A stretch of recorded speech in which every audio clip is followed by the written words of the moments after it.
তো বন্ধুরা এখানে আছে ককাটেল, দেখুন বন্ধুরা লুটিনো ককাটেল আছে আর এক পেয়ার এখানে কিন্তু প্যাসপেস আছে। তো এটাও আলাদা করা আছে, কারণ লুটিনের ভিতরে আছে যখন আলাদা করা আছে। তো এখানে দেখাবো লুটিনো ককাটেল আছে, এগুলো আপনার পেয়ে যাবেন খুব কম দামে এবং অ্যাডাল্ট আছে। এই দেখুন এখানে এক পেয়ার আছে প্যাসলেস, এই পেয়ারটাও পেয়ে যাবেন আপনার মাত্র ৬,০০০ টাকা পেয়ার।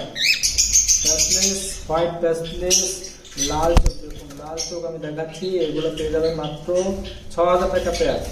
তো বন্ধুরা লুটিনো ককাটেল আপনারা পেয়ে যাচ্ছেন বন্ধুরা একদম ফুল রানিং পেয়ার এবং অ্যাডাল্ট পাখিগুলো, এগুলো আপনারা পেয়ে যাবেন মাত্র ১৩০০ টাকা করে পেয়ার, মাত্র ১৩০০ টাকা করে পেয়ার লুটিনো ককাটেল। দেখুন আর এক পিস আছে ব্ল্যাক, তো ব্ল্যাক যদি কারো লাগে এক পিস, এটা মেল আছে, এটা ৫০০ টাকা পড়ে যাবে। তো লুটিনো ককাটেল দেখুন সাইজ দেখুন এবং কোয়ালিটি দেখুন, খুব সুন্দর কোয়ালিটি আছে।